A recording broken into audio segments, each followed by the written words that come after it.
In this video, members of our Peaches community share how they felt when their treatment for womb cancer finished.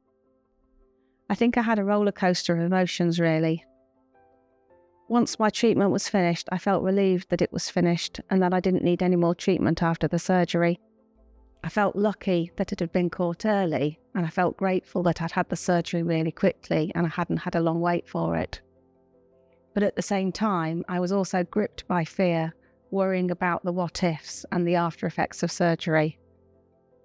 I had no idea if and when the menopause would kick in and how I'd manage the symptoms without HRT and other things like the risk of osteoporosis. One of the things that surprised me most was the mental and emotional impact that diagnosis and recovery took on me, in some ways more than the physical side of things.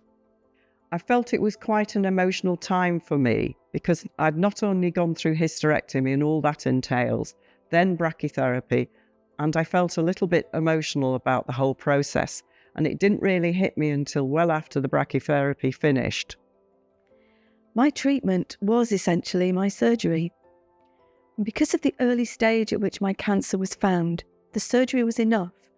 It turned out that I didn't need to have chemotherapy or radiotherapy. And so I had my follow-up appointment a month after surgery and received the great news that I didn't need any more treatment and that I should just get on with life, I guess. And it was wonderful.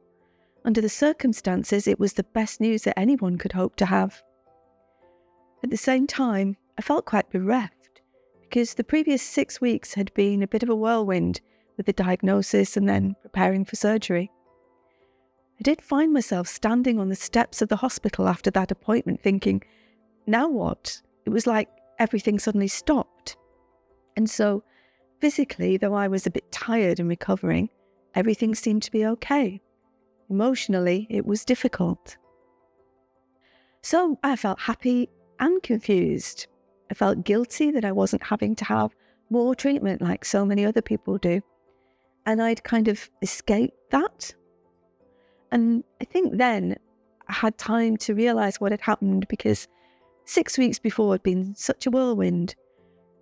And suddenly it began to properly hit me about the seriousness of my diagnosis and the seriousness of the operation I'd had. And I did feel very, very lost. I think there was a follow-up phone call from one of the nurses just to see how things were, how I was getting on. And I did say, physically fine, but I do feel a bit emotionally lost. It's kind of like, because it was physically okay now and able to get on and do things, everybody else presumed everything was back to normal, but my head was not back to normal. My head was dealing with something quite serious. But it was really difficult to talk about that with people who hadn't been through it. I actually felt really, really strange in that I'd been going since diagnosis.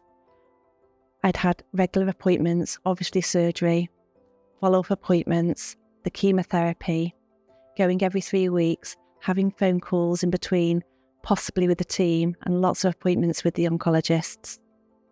It may have just been on the phone, then obviously radiotherapy, where you go in every day for 5 weeks, seeing your oncologist again probably once a week while you are having radiotherapy. So quite full on really. Finishing treatment then, you felt like you were just left alone. I felt a feeling of abandonment. When I first finished my treatment, it was a very strange feeling, a bit like, so what do I do now? Having had my life structured for the previous 8 months by hospital appointments and being told what to do, when and where I needed to be, by when, now I had complete freedom and I wasn't sure what to do with it.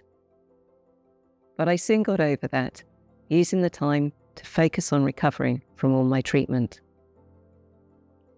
It's really normal to feel like this, and you are not alone.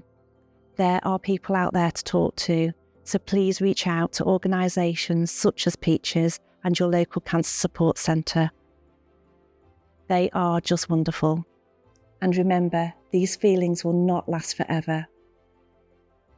You have just been through something quite traumatic, and it's a natural response.